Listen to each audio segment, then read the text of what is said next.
Hola. ¿Cómo andas? Escapándole. Está linda la tarde también. La caja negra con Sebastián Bauzá. Bueno, si uno revisa, ¿dónde apareces primero? ¿En el registro civil o en los libros de Bellavista? No, en Bellavista, ¿no? Sí. Mi vieja estaba todavía en el sanatorio cuando mi padre me fue a inscribir a Bellavista. Y después creo que al otro día aparecí en el registro civil.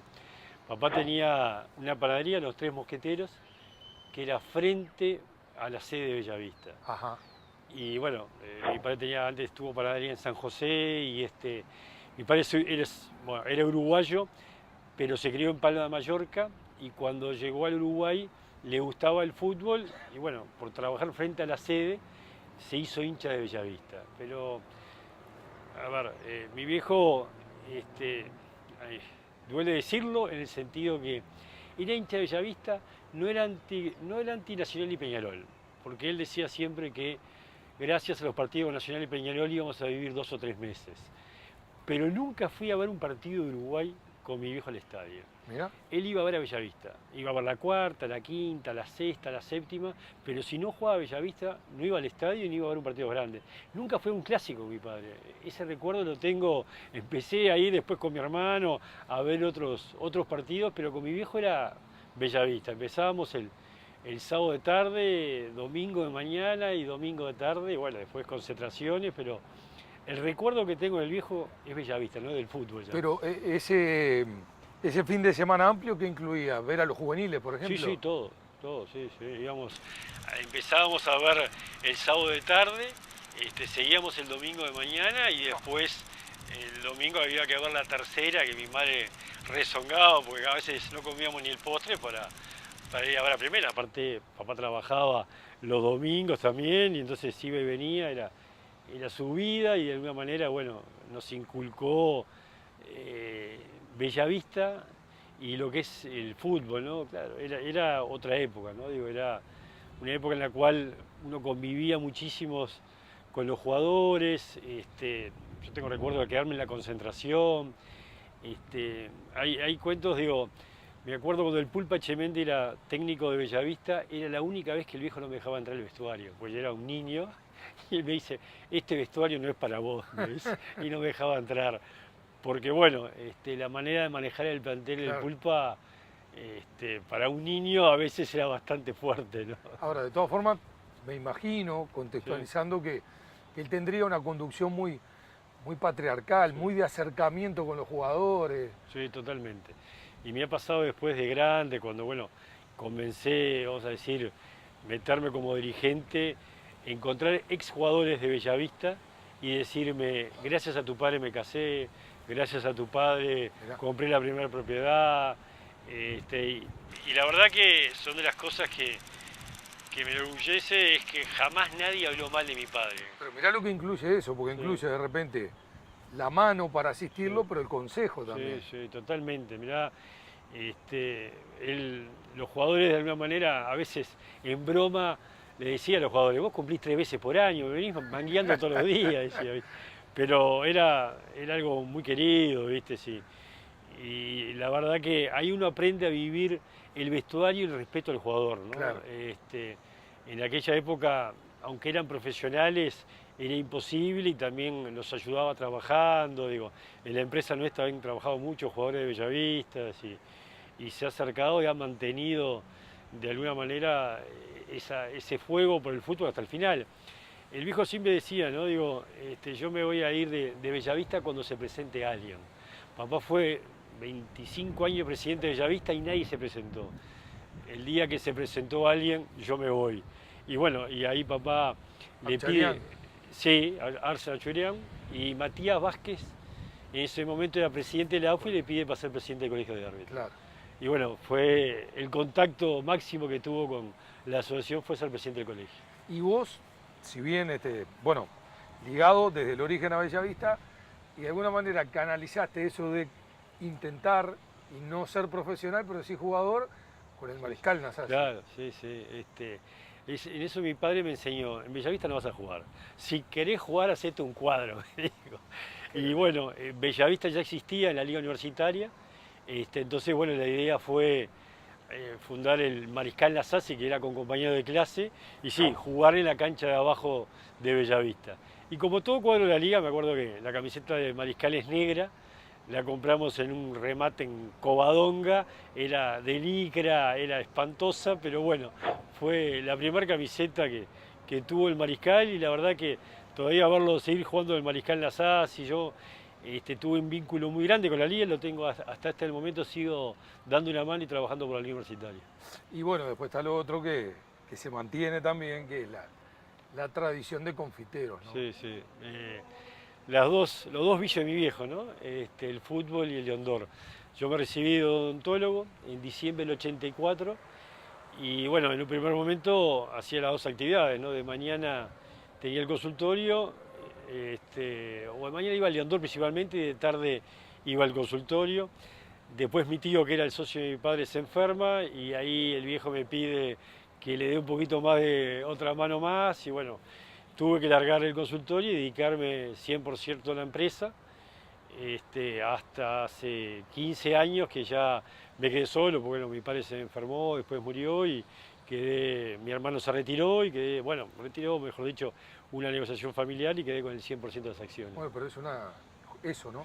Una tradición familiar que se mantiene. Casi más de 90 empleados, abierto de lunes a domingo, la verdad que una casa que hemos cumplido más de 100 años, una tradición que, bueno, por suerte hemos hecho algunas modificaciones para el Uruguay de hoy, y estamos bien, por suerte es una empresa que se sigue manteniendo, vendiendo a supermercados, estaciones, autoservice, y bueno, siempre madrugando mucho, y la verdad que mis 5 años de presidente principalmente fueron muy sacrificados, ¿no? Porque el fútbol en general, yo siempre digo, nadie labura ustedes, porque termina a las 11, 12 de la noche y a las 6:30 había que estar al Leondor el otro día, ¿no? Claro.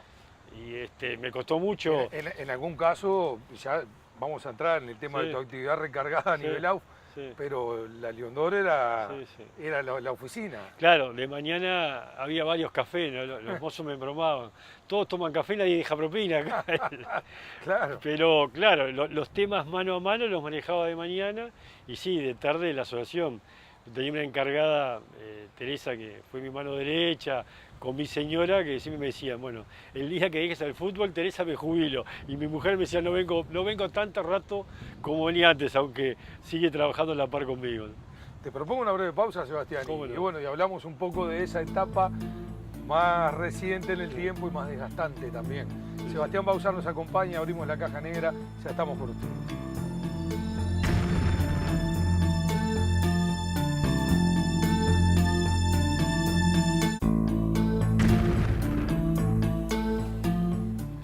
Bueno, después de tu actividad dirigencial en Bellavista, vos tenías previsto pausa, ¿no? Un tiempo de respiro. Sí, había sido, primero, bueno, delegado en Bellavista un poco acompañando al viejo. Después Rodolfo Chinope me invita y soy vicepresidente de Bellavista. Años difíciles, el famoso paquete de Bellavista lo sufrí en carne propia. Y después Rodolfo se retira y bueno, me vienen a buscar para asumir la presidencia en un momento complicado, ¿no? Porque todo el problema del paquete de alguna manera dividió a Bellavista y teníamos un problema no económico, pero sí institucional importante, ¿no? Porque bueno, era una apuesta muy grande el ponerse duro para no hacer la negociación como se estaba haciendo en ese momento y no vender el famoso paquete que tanto se habló. Y bueno, de alguna manera invertimos muchísimo, hicimos el complejo Bauzá, que después, yo no se lo puse el nombre, después se lo puso Rodolfo, después que él volvió a Bellavista, el nombre complejo Sebastián Bauzá, arreglamos el Lasasi, también en la sede de Bellavista, y bueno, fuimos a la Libertadores, a ver, uno tuvo la suerte de viajar mucho con Uruguay, ¿no? Pero los últimos viajes que hice con mi viejo, con mi hermano, con mi sobrino, acompañando a Bellavista en aquella Libertadores, que quedamos sexto en América cuando vamos a jugar a Chile, no me olvido más, ¿no? Digo, son realmente recuerdos espectaculares. Me acuerdo cuando trajimos al Chicho Batista como técnico de Bellavista, que estaba Mancuso, Lagarto Freita. Teníamos un cuadro bárbaro. Jugamos varias Libertadores y también hubo errores, ¿no? Digo, después, yo me acuerdo que mi viejo me enseñaba, yo estaba de presidente, habíamos perdido un par de partidos, ¿viste? Y el viejo me decía, ¿pero vos qué te crees, que sos el presidente del Real Madrid? Le digo, me decía, Bellavista, hemos perdido más que hemos ganado, vos empezaste en la C conmigo, así que digo, no te enloquezcas de traer jugadores, me decía el viejo, ¿viste? Claro, porque después que uno empieza la Libertadores, empieza como esa mochila que uno tiene, bueno, tenemos que llegar, esto, lo otro, y bueno, los años de alguna manera te dan cuenta que a veces, que todo dirigente nos equivocamos. Es ¿no? aprendizaje. Sí, sí, total. Es Domínguez el que te pide que vayas a la UF como delegado. Como delegado. Y la primera asamblea explota todo. Explota todo, yo no entendía nada, estaba en la primera fila y renuncia Figueredo y ahí mismo ellos se van y me acuerdo que, bueno, se nombra un ejecutivo provisorio y yo era un expresidente, porque había sido presidente de Bellavista, después estaba el Teco Francini, estaba Rodríguez Altés como hombre del interior, estaba Blancler de Central Español y me falta uno, no me acuerdo, que formamos ese ejecutivo provisorio con la única misión de adelantar las elecciones, ¿no? Y ahí es la transición que lleva al gobierno de Corvo. Claro, hicimos 3 meses para hacer el llamado, mantener el proceso de elecciones que comenzaba y llamamos a elecciones, se presenta el doctor Corvo y Abulafia, gana Corvo y José Luis me invita a trabajar en la mesa ejecutiva. Me acuerdo los duelos impresionantes que había entre Peñarol y Nacional y la verdad que fue muy difícil, pero fue empezar a conocer el fútbol por dentro y convencerme en algo que bueno, me llevó después a cuando tuve la posibilidad de elegirme ejecutivo, que no era que no a Peñarol Nacional, pero si los elijo yo, bien, si no, que me los manden, no. Porque si no, que te manden un dirigente significa que representan a Nacional Peñarol. Claro. Yo estoy contra eso. Antes de la caída del Ejecutivo de Corvo y la transición con Rivero, sí. ¿Qué se puede valorar, destacar especialmente de esa etapa de Corvo, el tema del fideicomiso? Mirá, claro. Yo creo que si yo siempre lo dije, ¿no? Para mí si hay decir, ¿dónde comienza la independencia de la AUF? ¿Dónde empieza a buscar la independencia de la AUF? Y cuando dejamos de pedir plata, como se estaba haciendo antiguamente, y se empieza a lograr ese fideicomiso. Me acuerdo que Adrián Leiza, que después lamentablemente lo sustituyo a él en el Ejecutivo cuando Adrián renuncia, en una charla informal que teníamos me explica el fideicomiso, porque el fideicomiso que hizo la Asociación Uruguaya de Fútbol fue el primer fideicomiso del Banco República, que se hizo un lanzamiento con todas las autoridades del Banco República. Sencillo, ¿no? Era garantía de lo que se iba a recaudar en el estadio y con eso te daba un préstamo del Banco República. Eso le dio al Ejecutivo de Corvo comenzar las negociaciones y ponerse firme aquel famoso extensión de contrato que no había pasado por asamblea, que nadie sabía nada y era irrisoria la cifra, ¿no? Y por eso te digo, creo que ese fideicomiso de Adrián y de José Luis fue fundamental, ¿no? Ellos de alguna manera lucharon muchísimo y por esos duelos de Peñarol y Nacional, Corvo cae. Directamente aquel partido de Nacional y Villa Española que duró 8 fechas, no sé, fue un disparate, que al final se termina jugando una fecha antes, donde José Luis pide aquellos poderes especiales que le trajeron un problema bárbaro, porque él tenía toda la idea de aclarar las situaciones, de hacer las reformas que el fútbol necesitaba, pero de alguna manera la integración de los tribunales. Hay equipos que lo habían llevado a la presidencia, el caso Defensor, de Danubio, de Liverpool, no estaban de acuerdo porque se daban cuenta que los grandes iban ganando poder dentro de la asociación. Hace que un día, bueno, yo ya integraba ese ejecutivo y había entrado el Cacho Rivero por Peñarol. Claro. sale y dice, bueno, hasta acá llegué y renuncia a José Luis.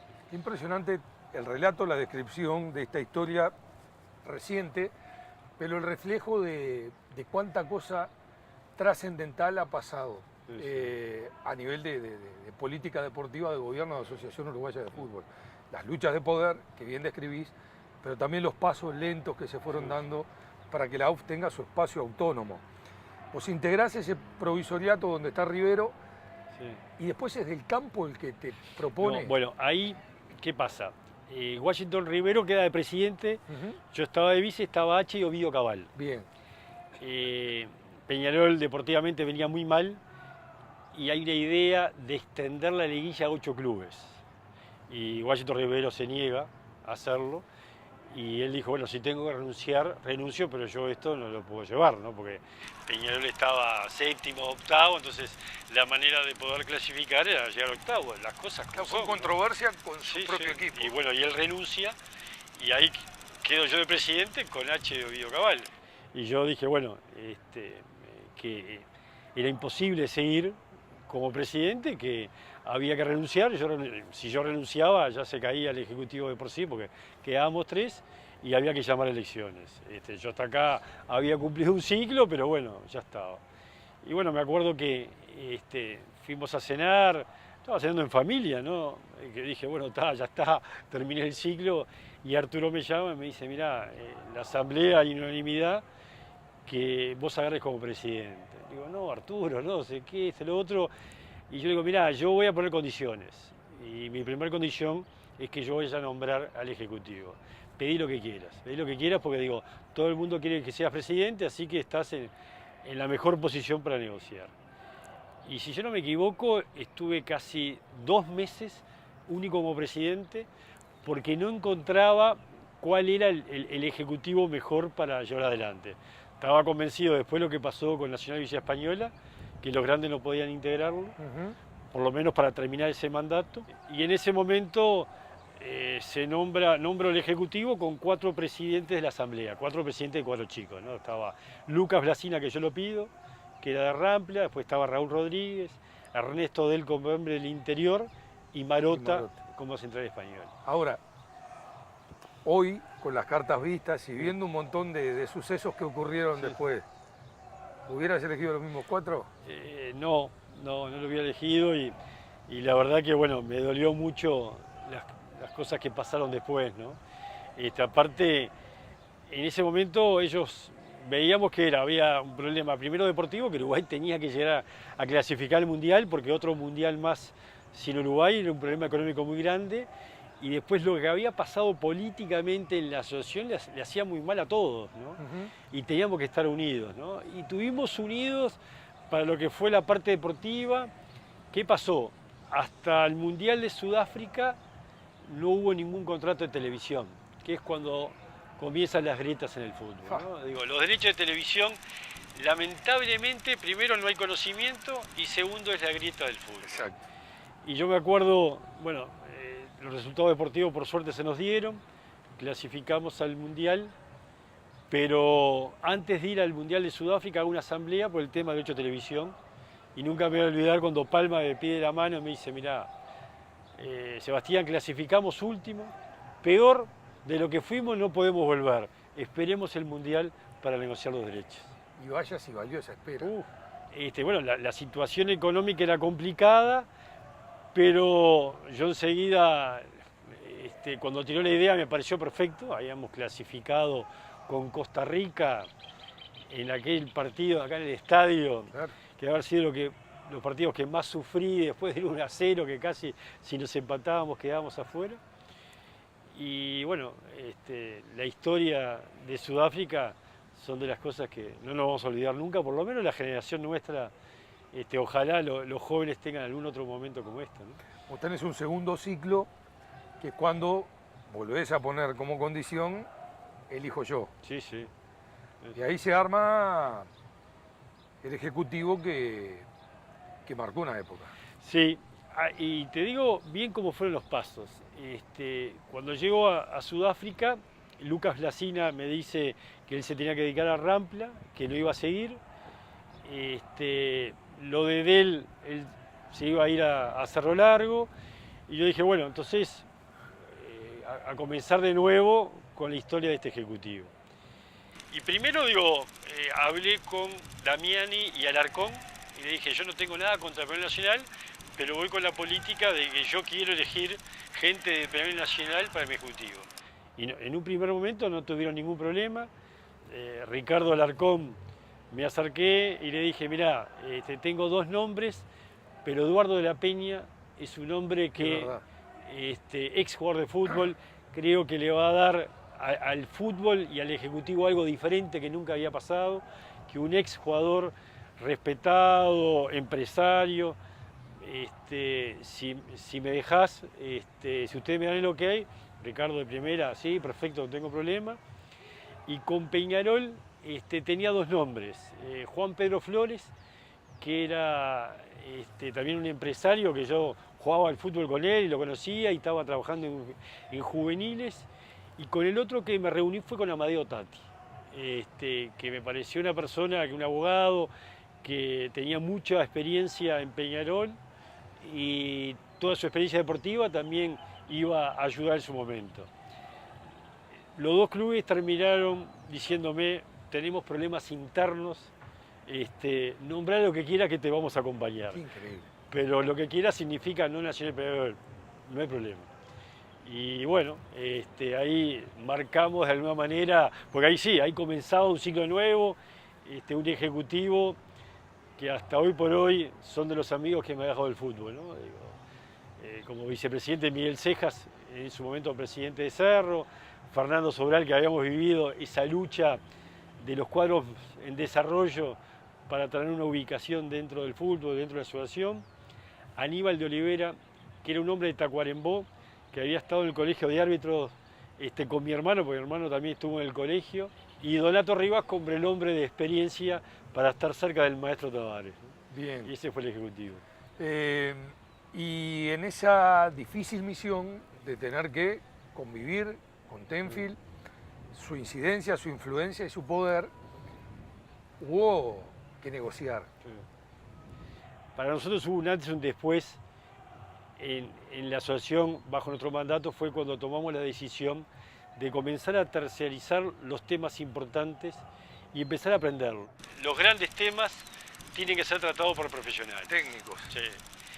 El tema del derecho de televisión, sabíamos los antecedentes que había, lo que podía llegar a valer, pero nada más. Ni cómo se vendían, y me acuerdo que estudiar, éramos por supuesto gobierno y por lo tanto podíamos estudiar los contratos viejos que antes no se podían ver, ¿no?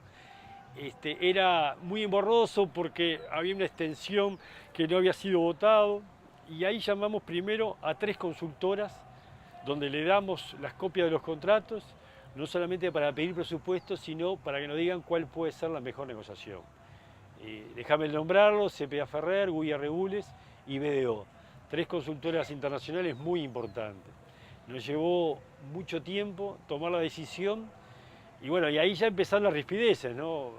¿Por qué vamos a pagar una consultora si lo podemos llevar nosotros adelante? Bueno, nos encaprichamos en seguir adelante esta negociación, y de alguna manera BDO fue, no solamente que nuevamente fue la más baja, sino que los que estaban adelante eran gente de fútbol, ¿no? Gente que conocía de alguna manera lo que es la asociación, porque Héctor de Féminis había sido tesorero de Ante Yoko, y Joaquín Reyes Delgado, el apellido también lo dice un hombre de Nacional, que había sido delegado y había estado en los logros más importantes que había tenido Nacional. Si me permitís un segundo, vamos a escuchar a Héctor, que hace referencia a aquel momento y justamente a aquella decisión que ustedes toman, que a ellos los involucran y que tiene indudablemente mucho que ver con todo lo que vino después. Ahí está Héctor de Féminis recordando aquello. Lo trascendente de la decisión de Bauzá y de su ejecutivo no fue tanto contratar los servicios de mi consultora, cuanto decidir encomendar a una consultora el tema de los derechos de televisión. O sea, al profesionalizar la negociación de los derechos de televisión, yo creo que Sebastián Bauzá y su ejecutivo tomaron la medida más trascendente desde el punto de vista político que se tomó en la Asociación Uruguaya de Fútbol en los últimos 30 años.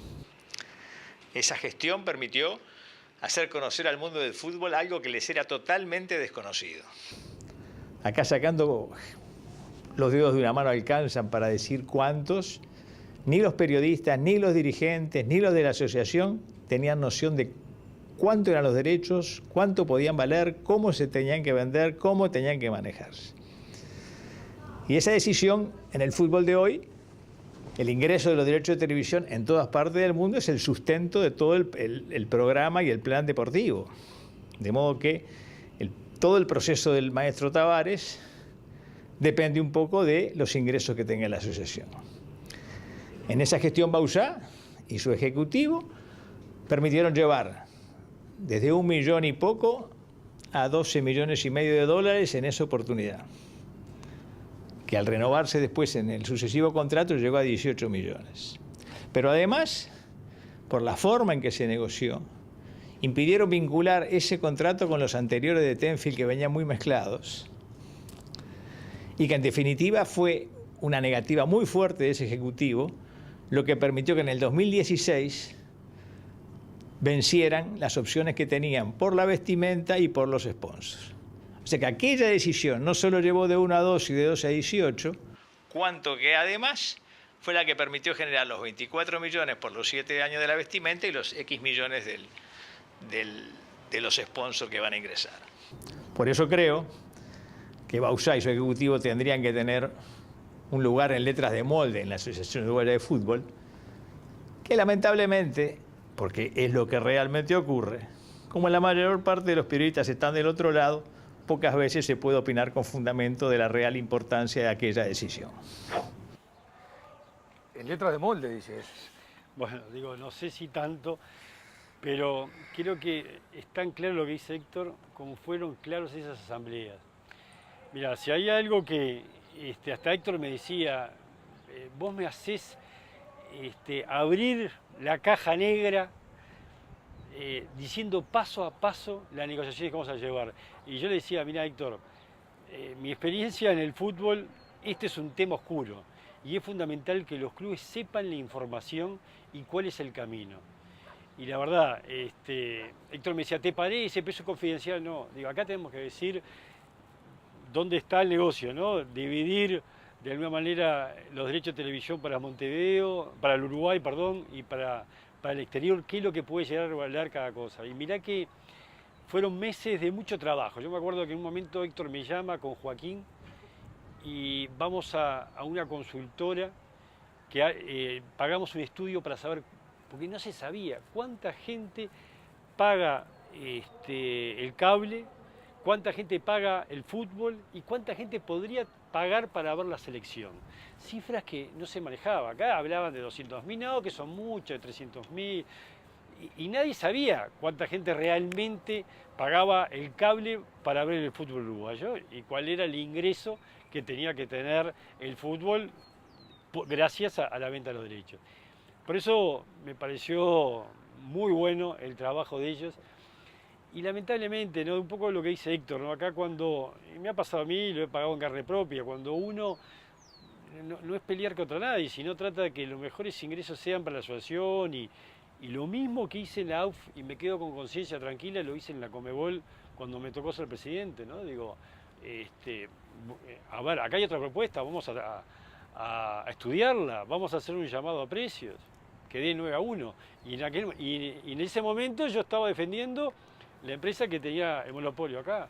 Así que por lo tanto... Claro, en ese momento era la intención de oferta de Global contra TIT, claro, y vos promovías la apertura y el llamado a precio, como debe ser. Pero mirá, son de las cosas que a veces uno tiene esos momentos que se ilumina y nunca me voy a olvidar. Era 2012, fin de 2012, en la cual se presenta por primera vez la propuesta Global y se había repartido a todos los presidentes, ¿no?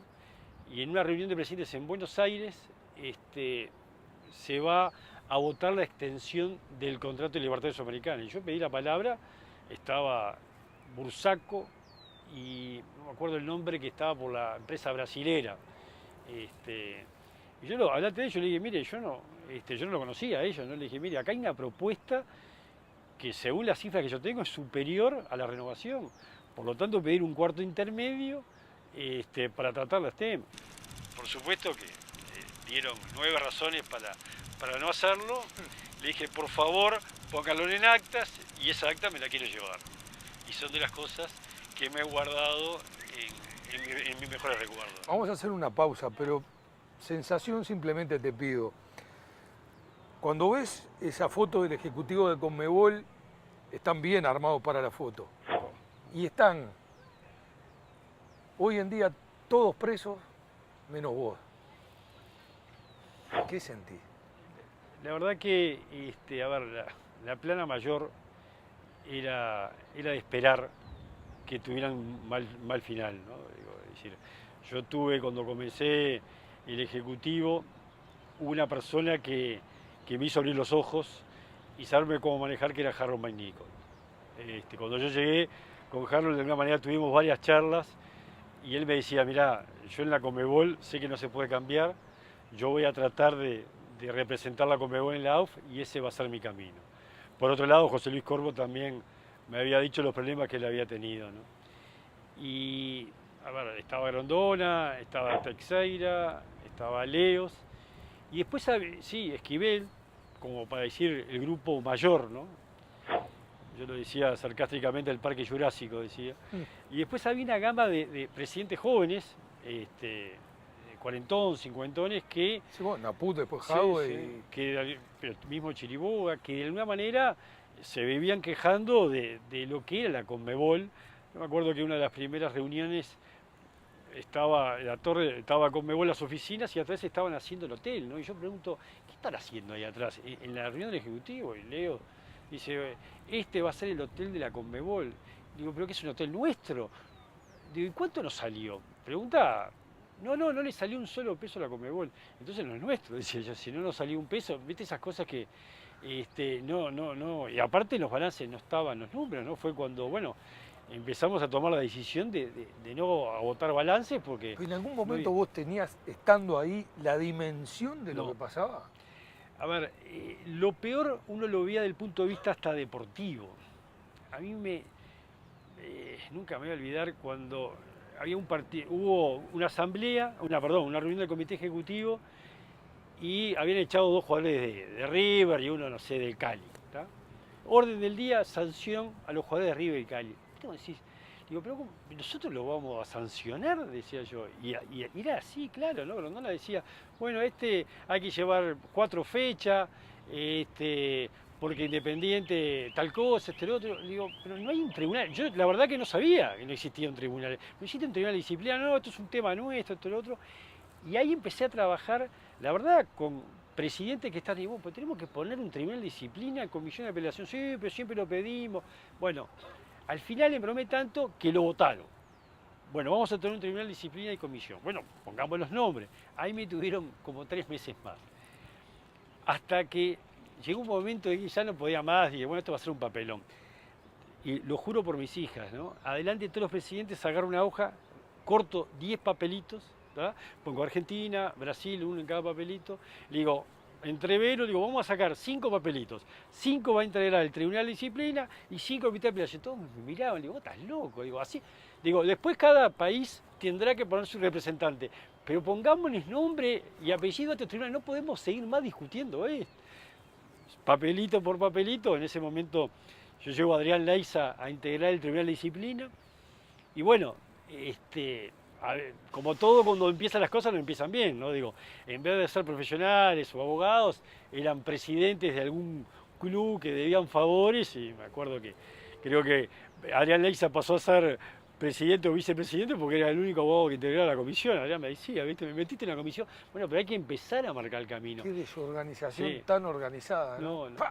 Claro, le daba poder, ¿no? Una pausa, Sebastián. Entramos en la recta final, estamos dialogando con Sebastián Bauzá. Abrimos la caja negra aquí en TV Ciudad.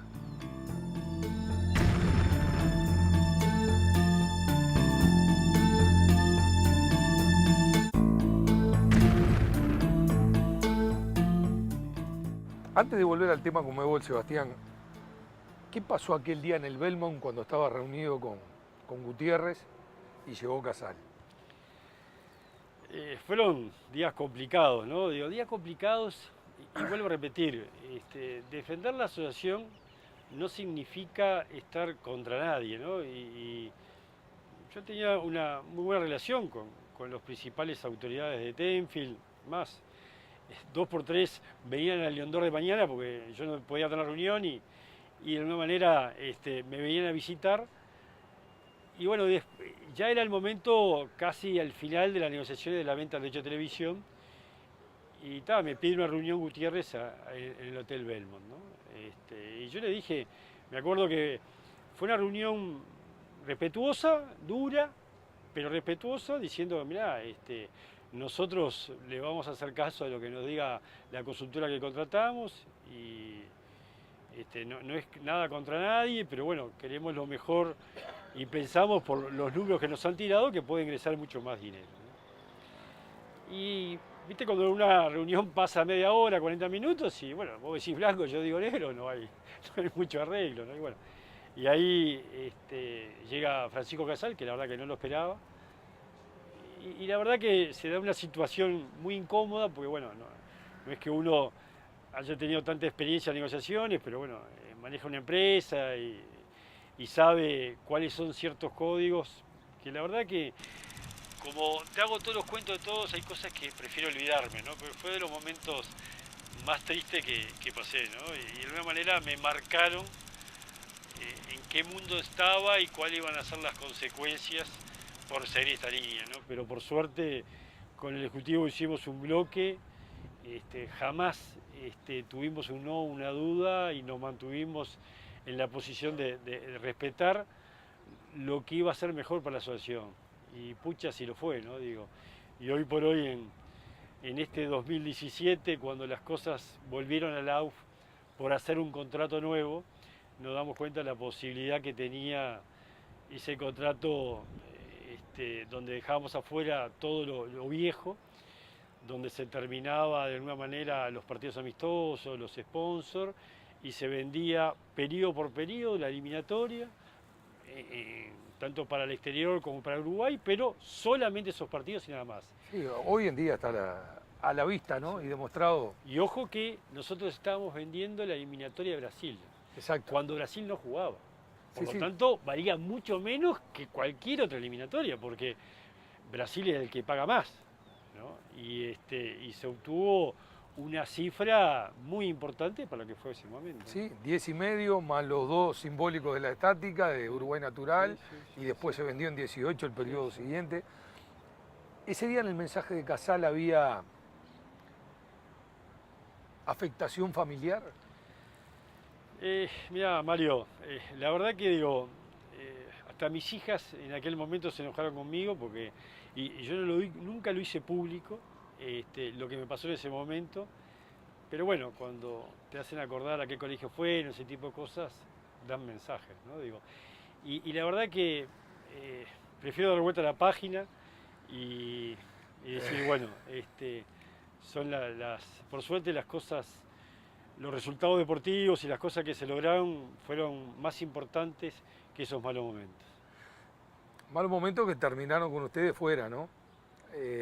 Aquella situación del fin de semana con el tema de la violencia, de la policía en la cancha de los grandes, la actitud de los presidentes de los grandes, la participación del presidente de la República, la Mutual jugando su papel, fue un combo fatal para ustedes.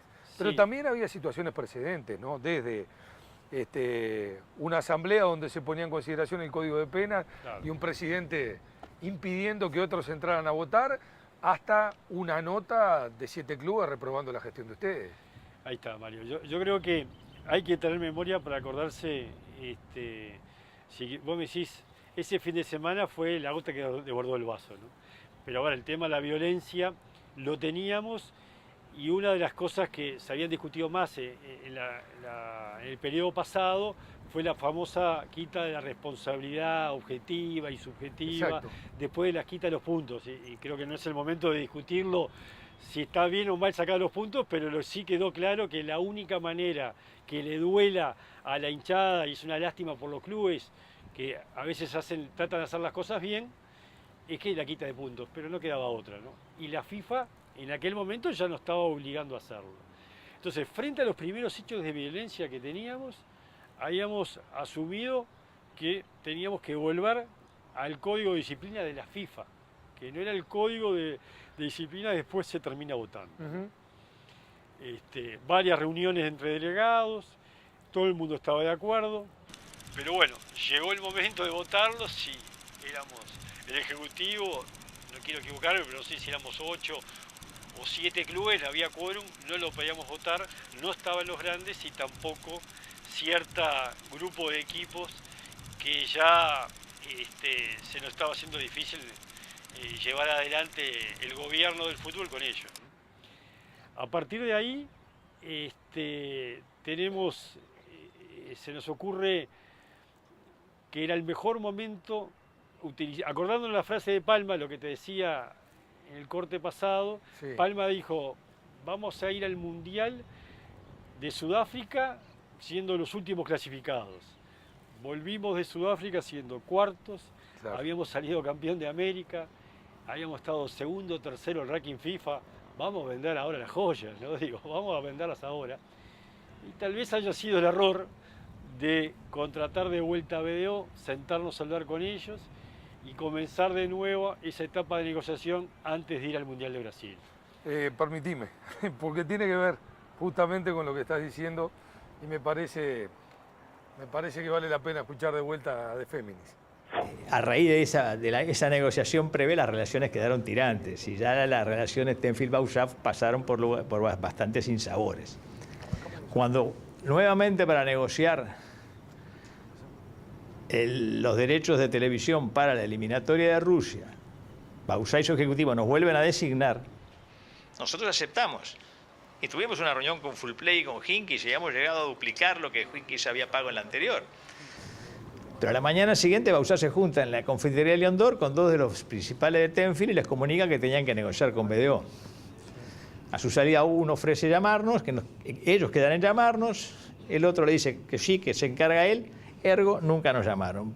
Pero lo que sí ocurrió 3 o 4 días después fue aquella famosa reunión en la Casa de Gobierno, en la Presidencia de la República, donde fue gente de la Presidencia, gente del Ministerio del Interior, la Mutual, los presidentes de Nacional y Peñarol, y de esa reunión salió que no iban a entrar más los policías a las canchas, y salió entre gallos y medianoche la Mutual de Apuro, un domingo de mañana, decidió que no se jugaba la fecha, que los jugadores no se presentaban, no sé si tenían poderes o no, y bueno, y eso sí, fue la desestabilización final del gobierno de Bausá.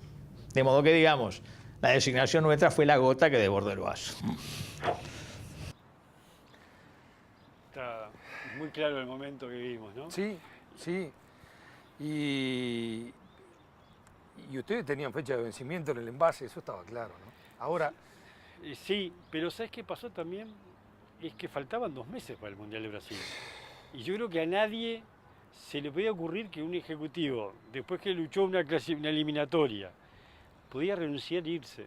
Y yo te puedo asegurar que la primera vez que yo junté al ejecutivo y dije, muchachos, yo le decía a Donato, pobre Donato, recuerdo, él había como juez de árbitro de básquet, había ido a los Juegos Olímpicos, pero nunca había ido a un mundial, estaba feliz ir al Mundial de Brasil. Y yo le decía, mira viejo, a lo mejor te llevo yo, pero no sé si llegamos al Mundial.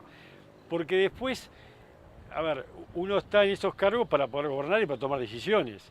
Si uno estaba convencido que tenía que cambiar el código de disciplina y los clubes no iban para no votar, tenían las manos atadas. Por otro lado, tenías una reunión donde el presidente de la República te decía que sacaba a la policía y tenía que dar una señal del fútbol, la señal no la podía hacer porque no tenía el respaldo de los clubes para cambiar el código de disciplina. Entonces, de alguna manera te estaban ahorcando, estaba muy claro. Y habíamos llegado a un acuerdo que se jugaba la fecha. Me acuerdo que jugaba Nacional el día sábado en el Francini, esas cosas que no podía creerlo, porque en el Francini sí había policía, pero en el estadio no. Entonces se jugó, Nacional perdió, y al otro día iba a jugar Peñarol, y esa noche me llaman que no iba a haber policía para los jugadores. Yo le dije, mirá, la palabra la tengo, que va a haber para el personal de recaudación, para los jueces, y comenzaba recién la Guardia de Seguridad Privada, ¿no? Y bueno, ahí también un problema con Nacional, que se sentía perjudicado porque Nacional había jugado y Peñarol no, ciertas declaraciones que creo que no servían, y ahí es la segunda vez que yo le planteo al Ejecutivo, me acuerdo que lo cito a León Dor a las 10 de la mañana, un 30 de marzo, y le digo, mire muchachos, hasta acá llegamos, digo, yo quedarme para ir al Mundial, la verdad, no estoy. Si no podemos gobernar y tenemos que hacer lo que quieren los clubes en contra de nuestros pensamientos, hasta acá llegamos. Ahora, hasta acá llegamos, no habían condiciones para la gobernabilidad, pero a las pocas horas vuelve la policía, los jugadores juegan y todo sigue normal.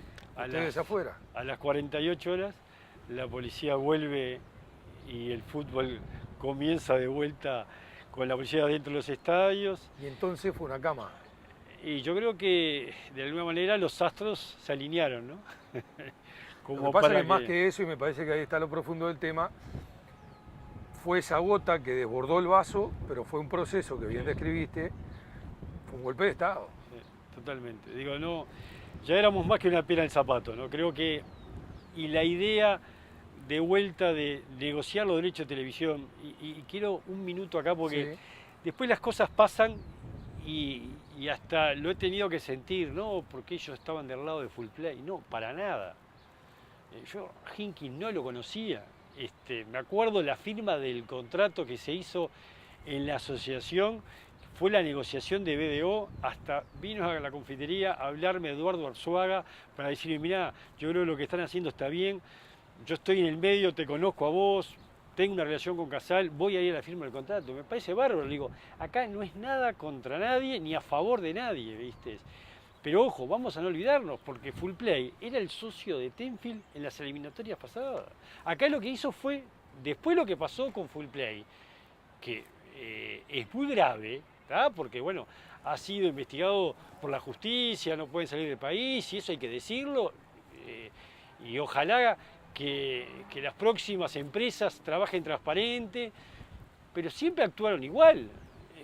Antes tenían los derechos ellos y lo que se hacía es que la plata que le daba la AUF venía de Full Play, Tenfield no pagaba nada. Y después nos dimos cuenta que los ingresos mayores eran por lo que se vendía el cable. Pero vuelvo a repetir, no era a favor de nadie, era a favor de la AUF lo que estábamos haciendo. Pasaron de 1.800.000 a 12 millones y medio. Sí, pero más elocuente que eso.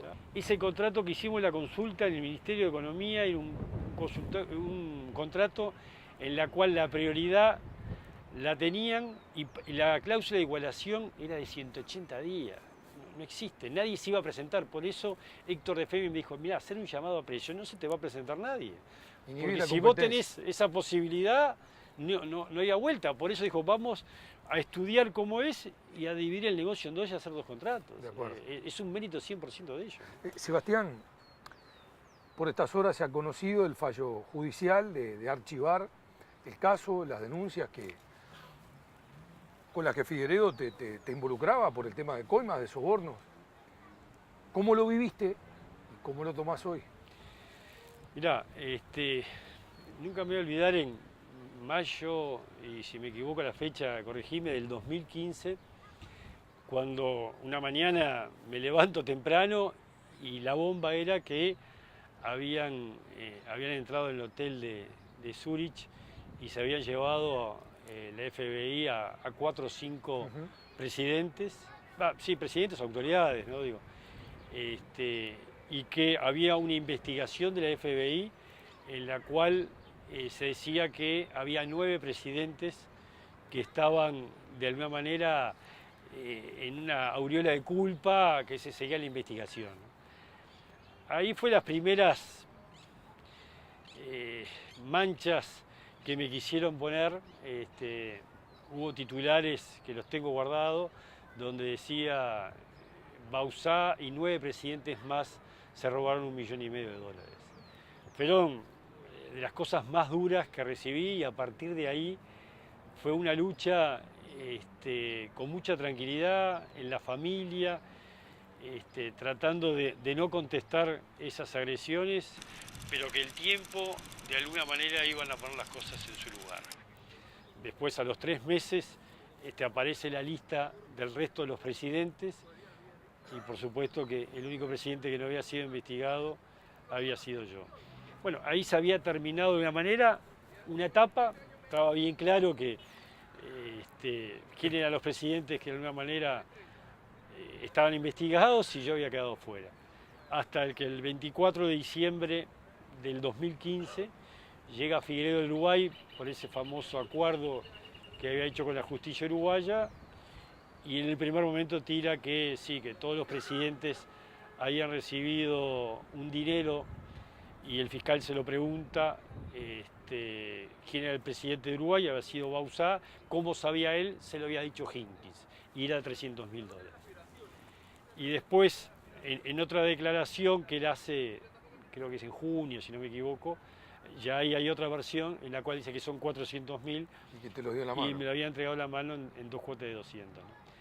La verdad que fueron momentos muy complicados porque, bueno, en este país todos nos conocemos, pero después que vivís en los momentos más oscuros y más grises de la Conmebol y de la FIFA, y vos en ese momento tenías un cargo muy importante, eras presidente de la asociación. Te están sembrando la sospecha. Claro.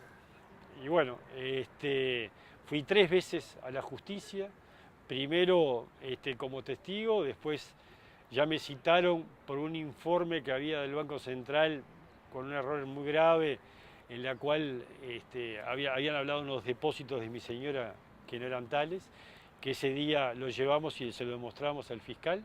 ¿Error de quién fue eso? Bueno, el informe de la UIAF, ¿no? Hasta el presidente del Banco Central sale a reconocer el error y que iba a ser sancionado la gente que hizo ese error. Después nunca tuve nombres y apellidos de quién hizo el error y por qué existió ese error, ¿no? Y después, lo último que había sido los momentos más duros fue el careo directamente con Figueiredo, que sabía de alguna manera lo que iba a pasar, ¿no? ¿Qué pasó? Y Figueiredo seguía afirmando su segunda declaración, por supuesto yo lo estaba negando 100% y demostraba con mis hechos cómo había actuado yo en la Conmebol. Y cuando estaban cara a cara ahí, ¿qué actitud asumía? La actitud que tuvo siempre Figueiredo, ¿no? Digo, no iba a buscar otra cosa. El que está en el fútbol conocía a Figueiredo y sabía cómo iba a actuar, ¿no? Lo que más me dolió fue hasta la misma defensa de los abogados de Figueiredo, diciendo la teoría que como yo había hecho el contrato y le había sacado la prioridad a Tenfield y le había dado la prioridad a Full Play, que no es así.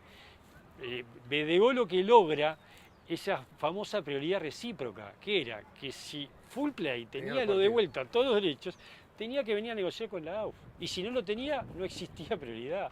Entonces digo, eran todas condiciones para la AUF.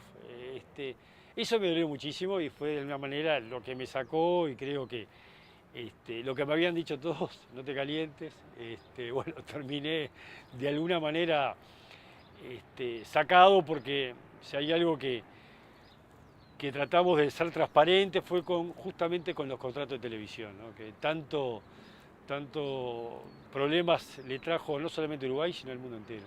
Entonces, creo que lo más importante es poder ver de vuelta los ojos a la gente, a la cara y decir, bueno, los que confiaron en mí, les devuelvo la confianza. Y los que no confiaron, acá tienen el informe del fiscal y del juez. ¿Volverías? ¿Al fútbol? A la Asociación Uruguaya de Fútbol no. ¿Seguro? Seguro que no. Las reglas de juego están dadas para que esto se continúe. Y ojo, no le echo la culpa a los dirigentes porque la situación está así y lamentablemente si seguimos en este círculo el fútbol no va a cambiar. Creo que este ejecutivo tuvo la suerte de que los jugadores lo apoyaron, lo acompañaron. Lugano se cuestiona no haberlo hecho antes, cuando estabas vos. Sí, sí. Lo dijo. Sí, bueno, a veces hay situaciones deportivas, porque no te olvides que cuando yo comencé, Uruguay venía de no jugar un mundial, veníamos de clasificar en el último lugar y nadie creía en la selección. Después que salís cuarto en Sudáfrica, campeón de América, todo cambia, ¿no? Es más fácil sentarte a negociar y los jugadores que internacionalmente tuvieron una experiencia muy importante, darse cuenta de lo que vale su derecho de imagen, lo que vale el derecho de televisión, y lo importante es que los clubes se hagan fuertes. Y yo en eso creo que los clubes tienen que pensar que seguir en esta rosca no va a llevar a nada, seguir la política de la extensión del contrato no va a cambiar el fútbol. Bueno, nos quedaron mensajes de antiguos compañeros que te valoran especialmente. Nos quedó corto el programa, daba para mucho más, te agradecemos. Te agradecemos especialmente la buena disposición al diálogo y bueno, el tiempo ubica. No siempre, ¿no? Sí, porque no, también sí, en este lapso, en el paso del tiempo, pasaron cosas feas y pudieron pasar cosas peores. Pero afortunadamente todo se va ordenando. Sí, la verdad, Mario, gracias por la invitación. Yo quería que pasara el tiempo y creo que llegó de alguna manera con el archivo de la causa la libertad de poder hablarlo y decir, bueno, acá estoy, el mismo que cuando entré como presidente del 2009 o cuando entré a Bellavista, ¿no? Con la cabeza en alto, habiendo trabajado para el fútbol, con errores y aciertos, porque no se equivoca el que no hace nada, pero siempre pensando para lo mejor para el fútbol. Y la verdad, no soy rencoroso para nada, soy el hincha de la selección número 1, quiero que este proyecto de selección se mantenga, quiero que el Ejecutivo termine sus ciclos, que puedan seguir con los cambios que está llevando adelante, gracias al fideicomiso de Ariel Leice de Corvo, gracias al contrato que hicimos nosotros y a lo que están peleando ellos. Y a los dirigentes de los clubes los entiendo, porque vengo de una familia de dirigentes, sé que es muy difícil mantener una institución, pero hay que buscar cuál es el mejor camino a largo plazo y no a corto plazo. Buen mensaje final. Muchas gracias, Sebastián. No, gracias a ti, Mario. Nos acompañó Sebastián Bauzá, abrimos la caja negra. El reencuentro la semana que viene aquí en TV Ciudad.